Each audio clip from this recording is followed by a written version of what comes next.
Hey you guys, happy Tuesday. I feel like I haven't talked to you guys in forever unless you get on Google Meet with me every day that I've been seeing you. I have not read since last week.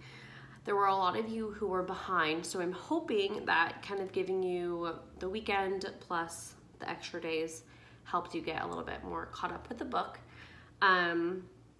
We read to page 237 last time, and we'll kind of recap what we went over.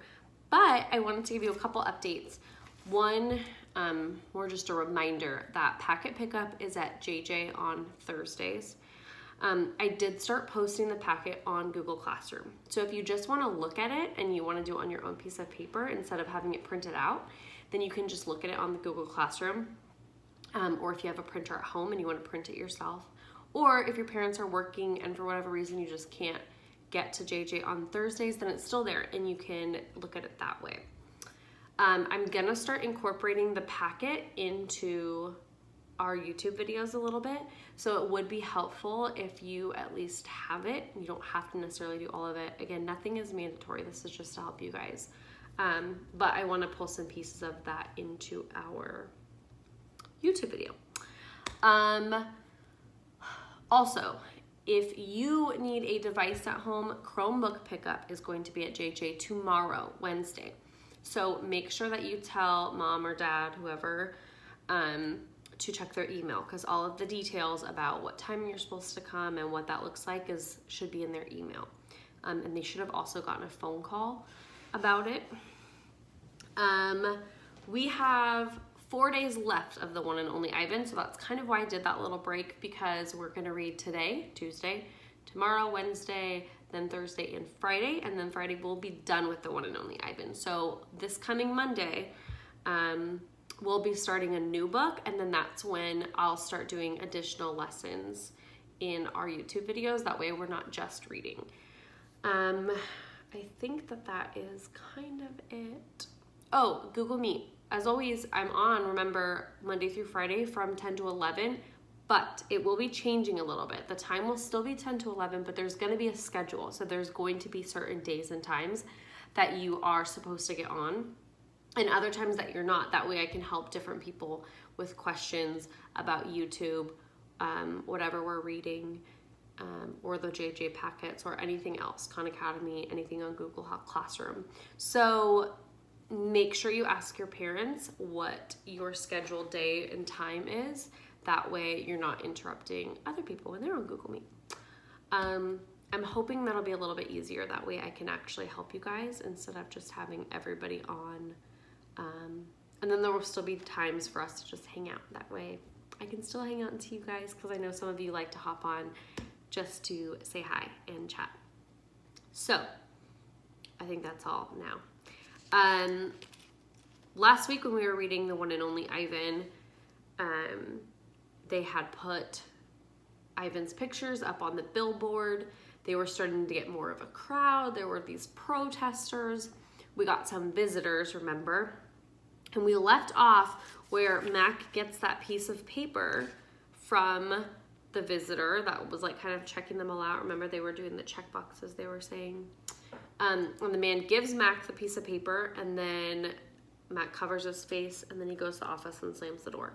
So I kind of wanted you guys to think about what was on that piece of paper. And a lot of you had very, very similar answers. Of all the ones that I got that you guys have sent me so far, most of it was saying stuff like they are mad about Ivan or Ruby. You think that he's telling them that they have to give Ivan or Ruby up.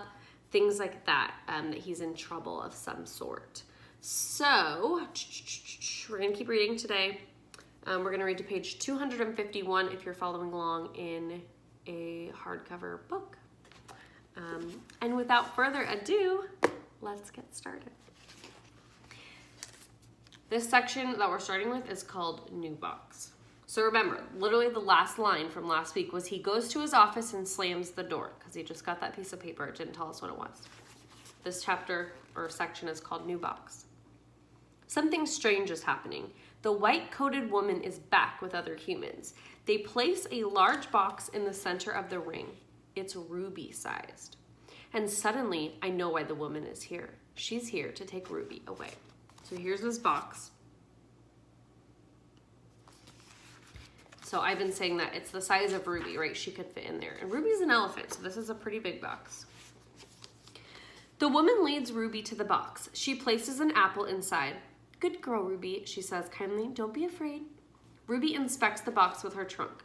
The woman makes a clicking sound with a little piece of metal she is holding in her hand. She gives Ruby a piece of a carrot. Each time Ruby touches the box, she gets a click and a treat.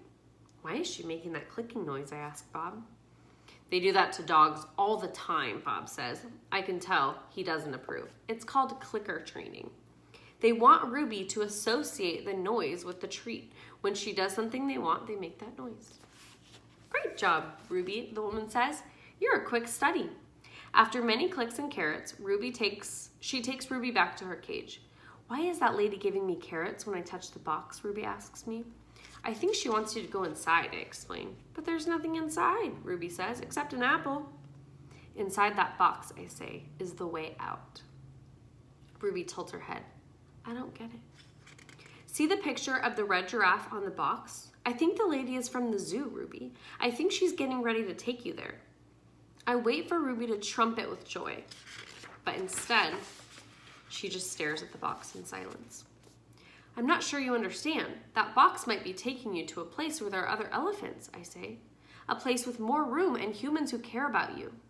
But even as I say these words, I remember with a shudder the last box that I was in. I don't want a zoo, Ruby says. I want you and Bob and Julia. This is my home. No, Ruby, I say, this is your prison.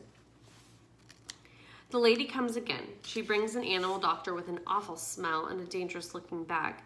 He spends an hour with Ruby, poking and prodding. He looks at her eyes, her feet, her trunk. When he's done with Ruby, he enters my cage. I wish I could hide under knot tag like Bob. Instead, I do a nice loud chest beat, and after a moment, the doctor retreats. We're going to need to put this one under, he says. I'm not quite sure what that means, but I strut around my cage feeling victorious anyways. No one asks me to paint today. No one asks Ruby to perform. There are no shows, no visitors, unless you count the protesters. Max stays in his office all day. I wake up from a long morning nap. Bob is on my belly, but he isn't asleep. He's watching the ring where 4 men are placing a large metal box. It's me-sized. What's that, I ask, still blurry from sleep. Bob nuzzles my chin. I believe that box is for you, my friend. I'm not sure what he means. Me? They brought in a bunch of boxes while you were sleeping. Looks to me like they're taking the whole lot of you, he says, casually licking a paw. Even Thelma. Taking, I repeat. Taking us where? Well, some to the zoo probably, others to an animal shelter where humans will try to find them homes. Bob shakes himself. So I guess all good things must come to an end, huh? His voice is bright, but his eyes are far away and sad. I'm going to miss your stomach, big guy. Bob shuts his eyes. He makes an odd noise in his throat. But what about you, I ask. I can't tell if Bob's just pretending to sleep, but he doesn't answer. I gaze at the huge, shadowy box, and suddenly I understand how Ruby feels. I don't want to go into that box. The last time I was in a box, my sister died. When George and Julia come that night, George doesn't get his mop or his broom. He gathers up his tools and belongings while Julia runs to my cage. This is my last night, Ivan, she says, and she presses her palm to my glass. Mac fired my dad. Tears slip down her cheeks. But the zoo lady said maybe they'll have an opening there in a while, cleaning cages and stuff. I walk to the glass that separates us. I put my hand where Julia's is, palm to palm, finger to finger. My hand is bigger, but they're not so very different. I'm going to miss you, Julia says, and Ruby and Bob. But this is a good thing, really it is. You deserve a different life. I stare into her dark eyes, and I wish I had words for her. Sniffling, she goes to Ruby's cage. Have a good life, Ruby, she says. Ruby makes a little rumbling sound. She puts her trunk between the bars and touches Julia's shoulder. Where's Bob anyways? Julia asks. She looks around, under tables, in my cage by the trash can.